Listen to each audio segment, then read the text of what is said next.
WhatsApp class 11 welcome back to the channel. और आज हम लोग लेकर के आए हैं माइक्रो इकोनॉमिक्स का एक और नया chapter, that is the concepts of supply. काफी इजी चैप्टर है, काफी छोटा चैप्टर है, ऑलमोस्ट ये 2 वीडियो में कंप्लीट हो जाएगा। तो आप वीडियो पे कंटिन्यू बने रहो। और मैं आपसे कहना चाहूंगा कि अगर आप चैनल पे नए हो तो चैनल को सब्सक्राइब कर लो and please press the bell icon, ताकि आपको आने वाली सारी नोटिफिकेशन, सारे इंफॉर्मेशन मिलता रहे और आप accounts, business study and economics तीनों ही क्लास प्रॉपर्ली करते रहो। तो चलो देखते हैं सबसे पहले सप्लाई क्या होता है। अब सप्लाई में जो सबसे पहला कॉन्सेप्ट हमने पढ़ना है वो है मीनिंग ऑफ सप्लाई, कि what is actually the meaning of supply. Supply basically होता क्या है। अब देखो सप्लाई क्या होता है कि जब भी कोई सेलर किसी भी प्रोडक्ट्स को सेल करने के पर्पज से ऑफर कर रहा है। अब फॉर एग्जांपल कि मैं एक सेलर हूं और मेरे पास कुछ वॉच है, उस वॉच को मैं आपको ऑफर कर रहा हूं। आप एक कस्टमर हो, मैं एक सेलर हूं, मैं अपने वॉच को ऑफर कर रहा हूं आपको सेल करने के पर्पज से, तो उसको मैं क्या बोलूंगा कि मैं आपको सप्लाई कर रहा हूं कुछ watches for the purpose of sale. तो जनरली जब एक सेलर अपने गुड्स को एक कस्टमर्स को ऑफर करता है सेल करने के पर्पज से, तो उसी को मैं बोलता हूं सप्लाई। क्या है सप्लाई? चलो यहां पे देखते हैं। It refers to the quantity. Quantity का मतलब कि वही मेरे पास 15 वॉच है, ये 15 मेरा क्वांटिटी हो गया। अब उसके बाद ऑफ ए कमोडिटी, कमोडिटी में मेरा वॉच हो गया, ये वॉच ही मेरा कमोडिटी है। विच ए फॉर्म, यहाँ पे ध्यान देना है, ऑफ फॉर्म यहाँ पे स्पेशली मैंने उसको बॉक्स में रखा है, इज विलिंग एंड एबल। यानी जब एक फर्म विलिंग भी है, यानी कि उसको वॉच बेचने का इच्छा भी है, और एबल भी है, यानी उसके पास 15 वॉच अवेलेबल भी हैं, to offer for sale at possible price during a given period of time. यानी जब भी एक सेलर किसी भी प्रोडक्ट्स को ऑफर कर रहा है और उस प्रोडक्ट्स को सेल करने के लिए उसकी विलिंगनेस भी है और वो एबल भी है, at a particular possible price at a particular period of time, it's called the supply। तो ये होता है बेसिकली हमारा सप्लाई। अब उसके बाद सप्लाई कितने तरह के होते हैं? 2 तरह के, एक इंडिविजुअल सप्लाई और दूसरा हमारा मार्केट सप्लाई। अब इंडिविजुअल सप्लाई क्या होता है, यहाँ पे देखो दोनों में डेफिनेशन यही आएगा। यहाँ पे मैंने ऑफ फॉर्म लिखा था। तो जब कोई एक सेलर किसी भी गुड्स को ऑफर कर रहा है सेल करने के पर्पज से, और वो विलिंग भी है और एबल भी है, तो उसको मैं बोलूंगा इंडिविजुअल सप्लाई। यानी एक फर्म ऑफर करेगा तो इंडिविजुअल सप्लाई। अब एक से ज्यादा फर्म ऑफर कर रहे हैं और उनकी विलिंगनेस भी है, एबिलिटी भी है, तो उसको मैं बोलूंगा मार्केट सप्लाई। यानी जहां पे 3, 4, 5, 10, 20 सेलर ऑफर कर रहे हैं गुड्स को और उनका विलिंगनेस भी है, एबिलिटी भी है, तो उसको मैं बोलता हूं मार्केट सप्लाई। तो इंडिविजुअल सप्लाई में एक फॉर्म और मार्केट सप्लाई में 2, 4, 10 बहुत सारे फॉर्म। तो आई होप कि ये सारा कुछ आपको क्लियर है। अब जो नेक्स्ट कॉन्सेप्ट हमें पढ़ना है वो है supply versus stock. Supply versus stock. अब देखो सप्लाई क्या होता है और स्टॉक क्या होता है। अब यहाँ पे मैंने एग्जांपल लिया कि मेरे पास टोटल 15 वॉच है मेरे पास। तो ये 15 वॉच जो मेरे पास है, इसको मैं ऑफर करने वाला हूं सेल करने के पर्पज से।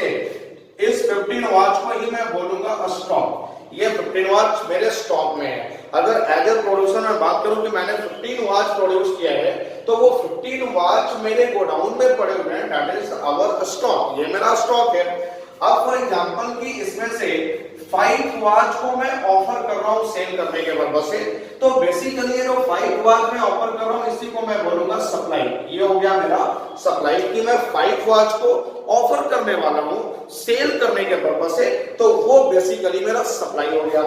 अगर ये 5 वॉचेस कस्टमर खरीद लेते हैं तो इसी को मैं बोलूंगा सेल। तो जनरली यहाँ पे कभी-कभी क्वेश्चन क्या आता है कि सबसे बड़ा कॉन्सेप्ट जो होता है वो किसका होता है, स्टॉक का, सप्लाई का या सेल्स का। तो उसके लिए आप यहाँ पे समझो, जैसे ये है मेरा स्टॉक, ये मेरा स्टॉक है, इसी में से एक छोटा सा कॉन्सेप्ट निकल के आ रहा है, एक छोटा कॉन्सेप्ट इसमें से निकल के आया, इसको मैं बोलूंगा सप्लाई। ये हो गया मेरा सप्लाई। और जब ये सेल करेंगे तो इसको मैं बोलता हूं सेल। यानी कि स्टॉक सबसे बड़ा कॉन्सेप्ट होता है, उसके बाद सप्लाई, उसके बाद का कॉन्सेप्ट होता है, और उसके बाद सबसे छोटा कॉन्सेप्ट क्या होता है मेरा सेल। अब यहाँ पे थोड़ा सा ध्यान देना कि जब 15 वॉच मेरे स्टॉक में, उसमें से 5 मैंने ऑफर करा, उसके बाद अगर ये 5 सेल हो जाते हैं तो मैं फिर से 5 निकालने वाला हूँ, 5 ऑफर करने वाला हूँ, वो 5 भी सेल हो जाएंगे तो मैं और 5 यहाँ गोडाउन से निकाल करके उसको ऑफर करूंगा।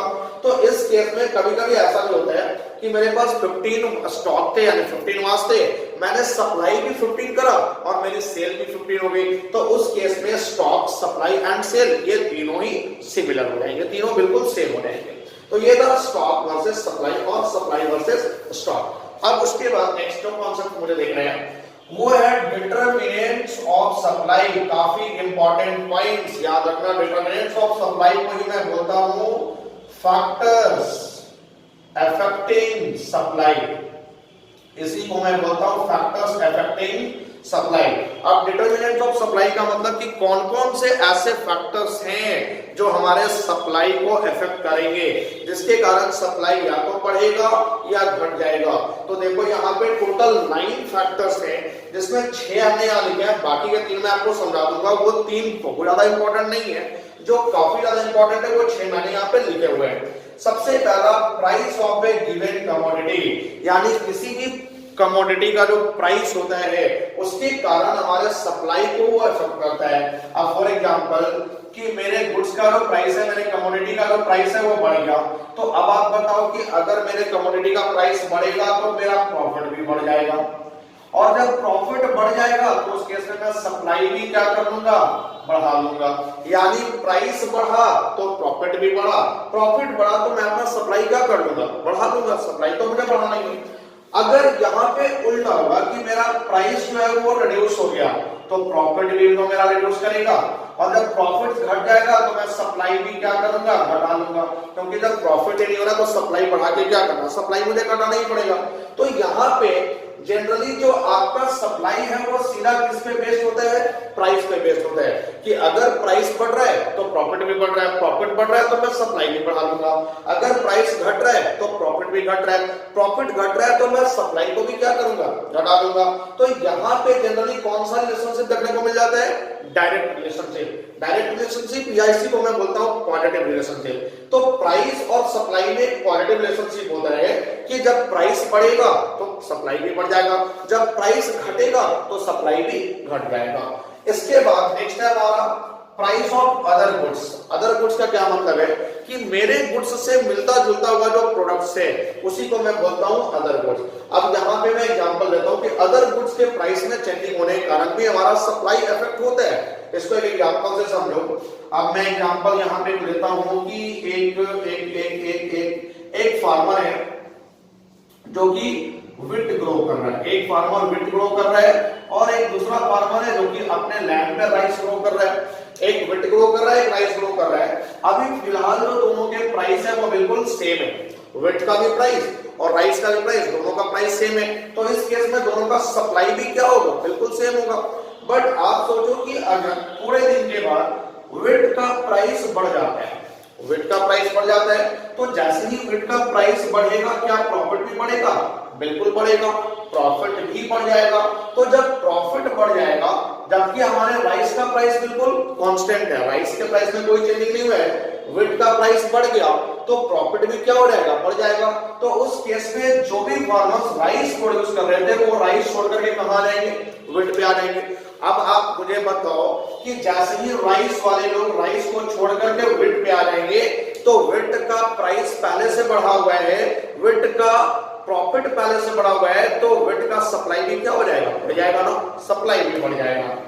बट आप सोचो कि अगर राइस का प्राइस बढ़ जाए, राइस का प्राइस बढ़ जाए तो राइस का क्या प्रॉफिट भी बढ़ जाएगा, राइस का प्रॉफिट भी बढ़ जाएगा। और जबकि विट का प्राइस मेरा कांस्टेंट है, तो उस केस में जो विट वाले लोग हैं विट छोड़ करके कहां रहेंगे, राइस पे आ जाएंगे। तो आप फिर से वही सोचो कि राइस का प्राइस बढ़ा हुआ है, प्रॉफिट भी बढ़ा हुआ है, और विट वाले लोग विट छोड़ करके राइस पे आ जाएंगे। तो जितने लोग इसमें ज्यादा आते जाएंगे सप्लाई क्या होते जाएगा, बढ़ते चला जाएगा।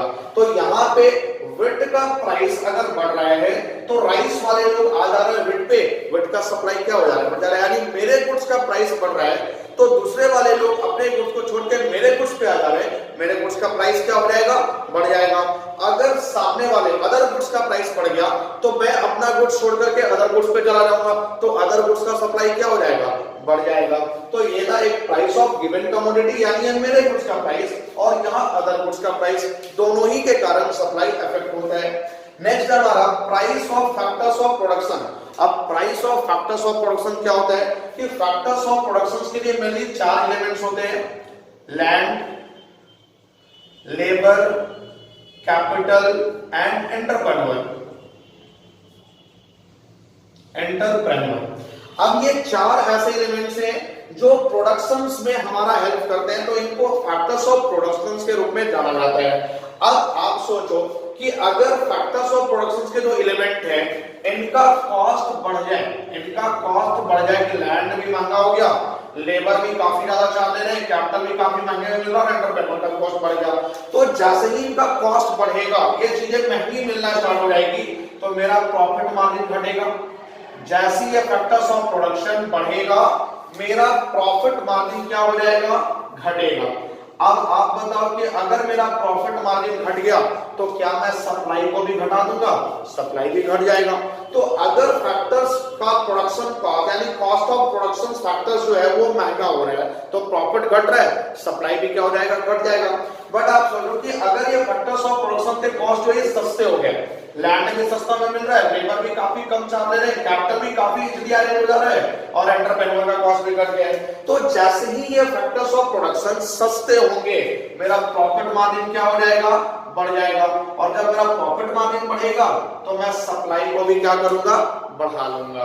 तो due to the price of factors of production supply हमारा इफेक्ट होता है। तो 3 हमने पढ़े प्राइस, एक प्राइस ऑफ गिवन कमोडिटी यानी अपने गुड्स का प्राइस, दूसरा प्राइस ऑफ अदर गुड्स और तीसरा price of factors of production. अब उसके बाद मैं नेक्स्ट आता हूं state of technology. State of technology क्या होता है कि मेनली जो हमारे टेक्नोलॉजी होते हैं ये 2 तरह के होते हैं। टेक्नोलॉजी 2 तरह के होते हैं, एक होते हैं अपडेटेड टेक्नोलॉजी और एक होते हैं आउटडेटेड टेक्नोलॉजी। अब अपडेटेड टेक्नोलॉजी का मतलब काफी बढ़िया टेक्नोलॉजी है कि मार्केट में उसका काफी ज्यादा ट्रेंड चला हुआ है, वो कैपेसिटी बढ़ा देता है, प्रोसेस को फास्ट कर देता है, प्रोडक्शंस को बहुत ज्यादा बढ़ा देता है। तो अब बताओ कि अगर आपकी टेक्नोलॉजी अपडेटेड है तो जनरली प्रोडक्शन कॉस्ट जो आएगा इस केस में वो काफी कम आएगा। जब हमारा टेक्नोलॉजी अपडेटेड है तो प्रोडक्शन कॉस्ट काफी कम आएगा। अब जब प्रोडक्शन कॉस्ट कम आएगा तो मेरा प्रॉफिट मार्जिन क्या हो जाएगा, बढ़ेगा। अब आप सोचोगे अगर प्रॉफिट बढ़ गया तो फिर आप सप्लाई को भी बढ़ा दोगे, तो यहाँ पे मेरा सप्लाई क्या हो जाएगा, बढ़ जाएगा। लेकिन अगर आपका टेक्नोलॉजी आउटडेटेड है तो काफी स्लो काम करेगा। अब जितना स्लो काम करेगा उतना ज्यादा मेरा कॉस्ट हाई आएगा। अब जब कॉस्ट मेरा बढ़ गया तो प्रॉफिट मार्जिन क्या हो जाएगा, घट जाएगा। अब जैसे ही प्रॉफिट मार्जिन घटेगा आप याद करो सप्लाई को क्या करोगे, घटा दोगे, क्योंकि प्रॉफिट कम हो रहा है तो सप्लाई तो घटाना ही पड़ेगा ना। तो अगर टेक्नोलॉजी अपडेटेड है तो उस केस में मेरा सप्लाई बढ़ेगा, अगर टेक्नोलॉजी आउटडेटेड है तो सप्लाई घट जाएगा। तो ये था स्टेक ऑफ टेक्नोलॉजी। नेक्स्ट है हमारा गवर्नमेंट पॉलिसी। अब यहाँ पे ध्यान दो कि अगर गवर्नमेंट पॉलिसी की बात आती है तो गवर्नमेंट पॉलिसी में 2 चीजों की बात होती है, एक होता है टैक्सेशन पॉलिसी और एक होता है subsidy policy. Taxation policy and subsidy policy. अब टैक्सेशन पॉलिसी क्या है कि जनरली गवर्नमेंट जो है हमारे गुड्स पे टैक्स बढ़ाती, गवर्नमेंट हमारे गुड्स पे टैक्स बढ़ाती, तो जैसे ही हमारे गुड्स पे टैक्स बढ़ेगा मेरा प्रॉफिट क्या हो जाएगा, घटेगा। मेरा प्रॉफिट घटेगा तो मैं सप्लाई भी क्या करूंगा, घटा लूंगा। तो ये हो गया हमारा टैक्सेशन पॉलिसी। अगर गवर्नमेंट बढ़ाती है, मेरे गुड्स पे टैक्स बढ़ाती है तो मेरा प्रॉफिट मार्जिन घटेगा और सप्लाई भी मैं क्या करूंगा, घटा लूंगा। बट अगर टैक्सेशन पॉलिसी में कोई रिबेट मिलता है या उसी को मैं सब्सिडी बोलता हूं, अगर गवर्नमेंट कुछ सब्सिडी दे देती है तो उस केस में जैसे सब्सिडी मिलता है मेरा प्रॉफिट मार्जिन क्या हो जाएगा, बढ़ेगा। और जैसे ही मेरा प्रॉफिट बढ़ेगा मैं सप्लाई भी क्या करूंगा, बढ़ा लूंगा, मेरा सप्लाई भी बढ़ जाएगा। तो गवर्नमेंट पॉलिसीज भी कहीं ना कहीं हमारे सप्लाई को अफेक्ट कर रहे हैं। और नेक्स्ट हमारा लास्ट बट नॉट लीस्ट ये ऑब्जेक्टिव ऑफ द फर्म। अब ऑब्जेक्टिव ऑफ द फर्म क्या होते हैं कि जनरली जो ऑब्जेक्टिव्स है उसको आप समझना है। यहाँ पे ऑब्जेक्टिव्स क्या होते हैं कि कोई भी कंपनी का एग्जांपल ले लो, कि हम अपने मोबाइल का एग्जांपल, सेलफोन का एग्जांपल लेते हैं कि एक एग्जांपल मैं देता हूं आईफोन का और एक एग्जांपल मैं लेता हूं सैमसंग या नोकिया का।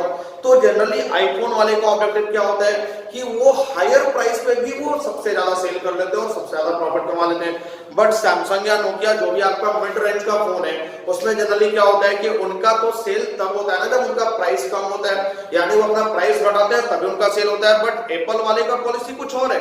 आईफोन वाले क्या करते हैं कि वो हायर प्राइस पे भी सबसे ज्यादा सेल करते हैं और सबसे ज्यादा प्रॉफिट करते हैं। तो जनरली यहाँ पे जो आईफोन वाले हैं उनका जो ऑब्जेक्टिव है वो होता है प्रॉफिट मैक्सिमाइजेशन का। एक ऑब्जेक्टिव हमारा होता है प्रॉफिट मैक्सिमाइज करना और एक हमारा होता है सेल्स मैक्सिमाइजेशन। प्रॉफिट मैक्सिमाइजेशन और सेल्स मैक्सिमाइजेशन। तो जनरली जो आईफोन वाले हैं उनका ऑब्जेक्ट होता है प्रॉफिट मैक्सिमाइजेशन करना, यानी हायर प्राइस पे भी ज्यादा से ज्यादा प्रॉफिट कमाना, उनका प्रॉफिट मैक्सिमाइजेशन। और जो नोकिया और सैमसंग वाले होते हैं ये अब ज्यादा से ज्यादा सेल करके ज्यादा प्रॉफिट कमाना चाहते हैं, यानी इनका मेन ऑब्जेक्टिव होता है सेल्स मैक्सिमाइजेशन। तो कम प्राइस पे ये ज्यादा सेल और ज्यादा प्रॉफिट कमाते हैं। बट ये अब उनका जो आपका कस्टमर बेस टारगेट होता है, कस्टमर्स को लेकर के जो पॉलिसी होता है आईफोन वाले का, वो ये होता है कि वो हायर प्राइस पे भी ज्यादा से ज्यादा सेल कर पाते हैं और अपने प्राइस को घटाते नहीं है सेल्स को बढ़ाने के लिए। उसी प्राइस पे वो ज्यादा सेल भी करते हैं और ज्यादा से ज्यादा प्रॉफिट भी कमाते हैं। बट बाकी कंपनियां जो है वो ज्यादा सेल तब कर पाती है जब वो अपने प्राइस को घटाती है, और प्राइस को घटाने का मतलब होता है कि जनरली वो सेल्स मैक्सिमाइजेशन ही करना चाहती है। तो दो ऑब्जेक्टिव हमारे पास, प्रॉफिट मैक्सिमाइजेशन और सेल्स मैक्सिमाइजेशन। तो ऑब्जेक्ट्स ऑफ द फर्म जो है ये भी कहीं ना कहीं हमारे सप्लाई को अफेक्ट करता है। तो ये मेनली आपके 6 थे। उसके बाद 3 और हैं जो मैं आपको बता देता हूं। एक है नंबर ऑफ फर्म, कि अगर मार्केट में नंबर ऑफ फर्म बहुत ज्यादा है तो सप्लाई भी ज्यादा होगी, नंबर ऑफ फर्म कम है तो सप्लाई भी कम होगी। एक है हमारा फ्यूचर एक्सपेक्टेशन। फ्यूचर एक्सपेक्टेशन क्या होता है कि अगर आपको ऐसा लग रहा है कि फ्यूचर में प्राइस बढ़ने वाला है तो आप सप्लाई आज क्या करोगे, घटा दोगे, क्योंकि आपको लगेगा कि अगर फ्यूचर में प्राइस बढ़ेगा तो मैं ज्यादा प्रॉफिट कमा सकता हूं, तो आज मैं स्टॉक कर लूंगा गुड्स को, और जब प्राइस बढ़ेगा तो मैं उसको सेल करूंगा, ज्यादा प्रॉफिट कमाऊंगा। बट अगर आपको लग रहा है कि फ्यूचर में किसी भी गुड्स का, मेरे गुड्स का प्राइस घटने वाला है, तो मैं क्या करूंगा, जो मैं कल बेचने वाला था उसको मैं आज ही बेचने की कोशिश करूंगा, क्योंकि अगर मैं कल बेचूंगा तो मुझे कम प्रॉफिट होगा ना। तो उस केस में मैं स्टॉक को जल्दी से जल्दी निकालने की कोशिश करूंगा। तो ये होता है फ्यूचर एक्सपेक्टेशन। और लास्ट होता है means of transportation and communication. अगर आपकी ट्रांसपोर्टेशन एंड कम्युनिकेशन मीन्स काफी अच्छी है तो आप लॉन्ग टर्म तक या दूर तक अच्छा सप्लाई कर सकते हो, तो सप्लाई आपका बढ़ेगा। बट आपकी जो means of communication and transportation है वो सही नहीं है तो आपका सप्लाई घटेगा। तो ये आपके 6 जो डिटरमिनेंट्स थे ये काफी इंपॉर्टेंट है, आप इनको एक बार अच्छे से देखो, एग्जाम पॉइंट ऑफ व्यू से सबसे ज्यादा इंपॉर्टेंट है। अब उसके बाद जो नेक्स्ट हमें देखना है वो है supply schedule and supply curve. यानी सप्लाई शेड्यूल और सप्लाई कर्व क्या होता है ये देखना है। अब देखो जहां पे भी सप्लाई शेड्यूल और सप्लाई कर्व की बात होगी तो सप्लाई शेड्यूल के केस में बात होगी टेबुलर स्टेटमेंट की। यानी टेबुलर स्टेटमेंट का मतलब कि टेबल के फॉर्म में स्टेटमेंट दिखाना, यानी यहाँ पे जनरली द रिलेशनशिप शो करना है price and supply, relationship between the price and supply using the table, यानी टेबल को यूज करते हुए प्राइस एंड सप्लाई के बीच का रिलेशनशिप शो करना है, which is the supply schedule.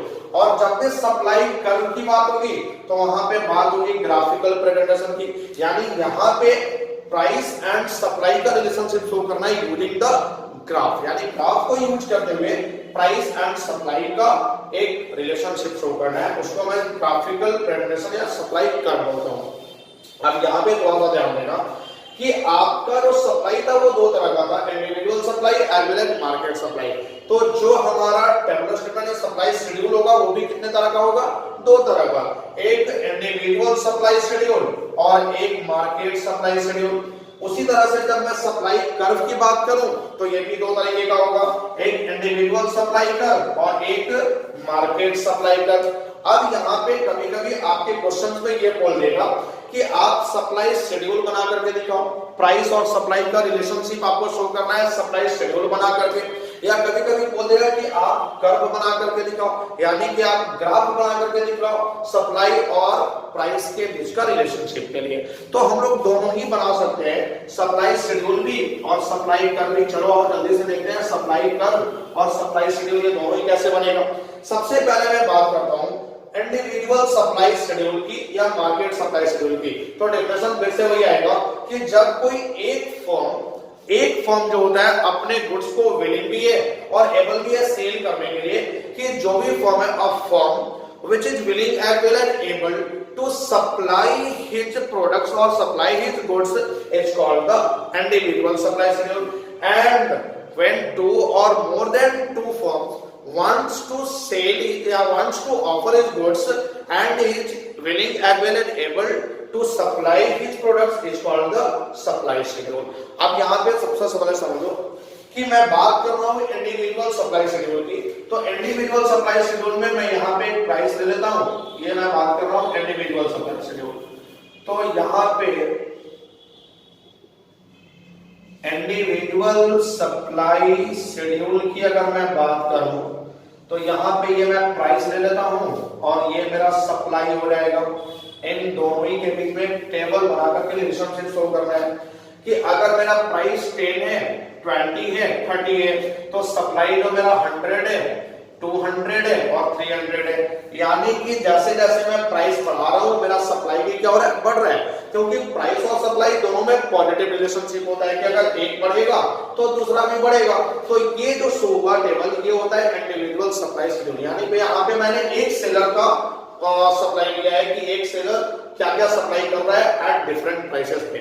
उसके बाद अगर मैं मार्केट सप्लाई शेड्यूल की बात करूं तो कुछ भी नहीं करना है, यहाँ पे और भी 2-3 सेलर्स को ऐड कर देना है कि ये हमारा सेलर 1 हो गया, एक मैं ले लेता हूं सेलर 2 को, और उसके बाद मैं लेता हूं मार्केट सप्लाई।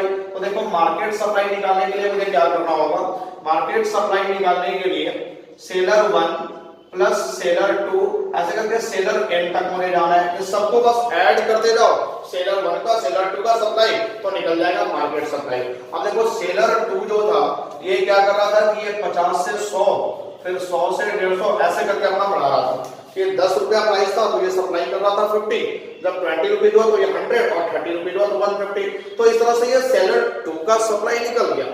अब उसके बाद मार्केट सप्लाई अगर मुझे निकालना है तो सेलर 1 का सप्लाई और सेलर 2 का सप्लाई ये दोनों को मैं ऐड कर दूंगा। तो 100 प्लस 50 150, 200 प्लस 100 300 और उसके बाद 300 प्लस 150 यानी 450। तो ये निकल गया मेरा मार्केट सप्लाई। तो ये हो गया हमारा। अगर मैं यहाँ पे बात करूँ कितना की, सिर्फ कितना की मैं बात करूँ तो ये निकल जाएगा मेरा इंडिविजुअल सप्लाई शेड्यूल। और अगर मैं पूरे की बात करूँ तो ये हो जाएगा मेरा मार्केट सप्लाई शेड्यूल। अब अगर इसको ग्राफ के फॉर्म में दिखाने बोले कि जनरली आप इसका कर्व बना के दिखाओ कि इंडिविजुअल सप्लाई शेड्यूल का कर्व कैसा बनेगा और मार्केट सप्लाई कर्व कैसा बनेगा, तो सबसे पहले आप आ जाओ individual supply curve. Individual supply curve, अगर मैं इंडिविजुअल सप्लाई कर्व की बात करूं तो मुझे सिर्फ ये वाला लेना है, वो मार्केट सप्लाई भी मुझे नहीं लेना है। तो कर्व मैं बनाता हूं इस तरह से, ये मेरा कर्व हो गया, ये वाई एक्सिस, ये एक्स एक्सिस, ये ओरिजिन हो गया। इधर मैं ले लेता हूं सप्लाई, ये मेरा सप्लाई हो गया। तो सप्लाई मेरा 100 था, 200 था, 300 था, और इधर मैं प्राइस ले लेता हूं। तो प्राइस मेरा क्या है 10, 20, 30, ये मेरा प्राइस है। इधर मैं प्राइस ले लेता हूं। वाई एक्सिस पे मैंने प्राइस लिया हुआ है और एक्स एक्सिस पे मैंने सप्लाई लिया हुआ है। अब आप इसको यहाँ पे प्लॉट करो। देखो जब प्राइस आपका 10 था तो सप्लाई क्या था 100, यानी ये कुछ यहाँ पे आ जाएगा, ये वाला पॉइंट। उसके बाद अगर प्राइस 20 हुआ तो सप्लाई क्या हो गया 200, तो ये कुछ यहाँ पे आ जाएगा। प्राइस 20 और सप्लाई मेरा 200, तो ये कुछ यहाँ पे आ गया। उसके बाद मेरा प्राइस 30 है तो सप्लाई क्या है 300, ये कुछ यहाँ पे आ जाएगा इस तरह से, ये कुछ यहाँ पे आ जाएगा इस पॉइंट पे। अब मैं इसको मिला दूंगा तो कुछ इस तरह का कर्व बनकर के आएगा। ये मेरा सप्लाई कर्व हो गया। अब यहाँ पे जो सप्लाई कर्व मेरा है ये अपवर्ड स्लोपिंग है। अब एक चीज याद रखना कि सप्लाई कर्व अपवर्ड स्लोपिंग कब होगा, जब पॉजिटिव रिलेशनशिप होगा, डायरेक्ट रिलेशनशिप होगा। तो because of direct relationship between the price and supply the curve of supply is upward sloping, यानी जो सप्लाई कर्व होगा वो अपवर्ड स्लोपिंग हो जाएगा। तो ये हो गया मेरा इंडिविजुअल सप्लाई कर्व। अब अगर यहाँ पे बोल दिया कि आप मार्केट सप्लाई कर्व भी बना के दिखाओ, तो ये देखो मेरा मार्केट सप्लाई कर्व है। मैं यहाँ पे ले लेता हूँ ये मार्केट सप्लाई कर्व, मैं यहाँ पे ले लेता हूँ ये ओरिजिन हो गया, ये और लगा लो, ये एक्स एक्सिस हो गया और ये वाई एक्सिस हो गया। तो वाई एक्सिस पे मैं प्राइस ले लेता हूं और एक्स एक्सिस पे मेरा सप्लाई हो जाएगा। तो सप्लाई आप मुझे देखो, यहां पे जब मैं मार्केट सप्लाई की बात करूंगा तो मार्केट सप्लाई में ये दोनों कॉलम को नहीं देखना है, सीधा मार्केट सप्लाई ये वाले कॉलम को देखना है। तो यहां मुझे 450 तक जाना है, तो 450 तक जाने के लिए ये 100, 200, 300, 400 और 500 लिखता हूं। 100, 200, 300, 400 और 500। और इधर मैं प्राइस लिखता हूं 10, 20, 30, 40 और 50। 10, 20, 30, 40 और 50, इधर मैं प्राइस ले लेगा। अब देखो यहाँ पे मैं इसको प्लॉट करूंगा, तो जब मेरा प्राइस 10 था तो मार्केट सप्लाई क्या था 150। तो 10 पे 150 ये कुछ यहाँ पे आ जाएगा, ये 100 और 200 के बीच में इस वाले पॉइंट पे आके मैच करेगा। जब मेरा प्राइस 20 है तो टोटल मार्केट सप्लाई 300 था, यानी प्राइस 20 तो मार्केट सप्लाई आया ये 300 कुछ यहाँ पे आ जाएगा। और जब मेरा प्राइस 30 हुआ तो ये 450 हो गया, यानी प्राइस 30 तो ये मेरा आ जाएगा कुछ यहाँ पे, ये मेरा 450 यहाँ पे आ जाएगा। अब मैं इसको मैच करवा दूंगा तो कुछ इस तरह का मेरा कर्व निकल करके आ जाएगा। ये मेरा कर्व हो गया, ये हो गया, ये सप्लाई कर्व हो गया। अब देखो यहाँ पे जो सप्लाई करवा रहा है वो भी अपवर्ड स्लॉपिंग ही है, अपवर्ड स्लॉपिंग है, क्योंकि यहाँ पे भी तो जो रिलेशनशिप था प्राइस और सप्लाई का वो पॉजिटिव ही था ना, कि प्राइस बढ़ रहा था तो सप्लाई भी क्या हो रहा था, बढ़ रहा था। तो दोनों ही केसेस में, इंडिविजुअल सप्लाई कर्व के केस में भी और मार्केट सप्लाई कर्व के केस में भी, दोनों ही केसेस में जो आपका कर्व है वो अपवर्ड स्लॉपिंग है। तो अब ये क्वेश्चन यहाँ पे कभी भी आ सकते हैं कि क्या इंडिविजुअल सप्लाई कर्व और मार्केट सप्लाई कर्व दोनों सेम है, तो आंसर होगा नहीं, दोनों सेम नहीं है। क्यों सेम नहीं है, देखो यहाँ पे डिफरेंस क्या है कि इसका जो कर्व है ये स्टीप है, इसका जो कर्व है ये स्टीप है, लेकिन जो मार्केट सप्लाई का कर्व है ये फ्लैट है, इसका कर्व क्या है फ्लैट। तो यहाँ पे स्टीप का मतलब क्या होता है, ये थोड़ा सा ऊपर की ओर जा रहा है, लेकिन जो मार्केट सप्लाई कर्व है वो फ्लैट जा रहा है, थोड़ा सा नीचे की ओर जा रहा है। तो दोनों में ये डिफरेंस है। अब उसके बाद यहाँ पे डिफरेंस ये आप लिख जाओगे, तो market supply curve is flat while the individual supply curve is straight। अब ये रीजंस पूछेगा कि दोनों में क्या रीजंस है, ये फ्लैट क्यों है, फ्लैट क्यों है, रीजंस भी तो बताना पड़ेगा ना। तो देखो फ्लैट होने का रीजन क्या है कि यहाँ पे जो आप डिफरेंस निकाल रहे हो 150 और 300 डिफरेंस कितना आया 150, 300 से 450 डिफरेंस कितना आया 150, और आप इंडिविजुअल सप्लाई कर्व का डिफरेंस देखो 100 से 200 यानी 100 और 200 से 300 यानी 100। तो यहाँ पे जो डिफरेंस है वो कम है, 100 का है, बट जो मार्केट सप्लाई है वो डिफरेंस क्या है 150। तो बिकॉज ऑफ प्रोपोर्शनेट डिफरेंस या मोर प्रोपोर्शनेट डिफरेंस जो हमारा कर्व बनेगा सप्लाई कर्व वो क्या बनेगा फ्लैट बनेगा। तो ये थे गाइस मार्केट सप्लाई कर्व और individual supply curve, market schedule and individual schedule. तो आई होप कि ये सारे पॉइंट्स आपके क्लियर हो गए। आज के वीडियो को मैं बस यहीं पे एंड करता हूं, क्योंकि वीडियो काफी बड़ा हो रहा है और बड़ा वीडियो मैं नहीं चाहता हूं कि काफी बड़ा वीडियो बने ताकि आपको भी देखने में काफी परेशानी हो।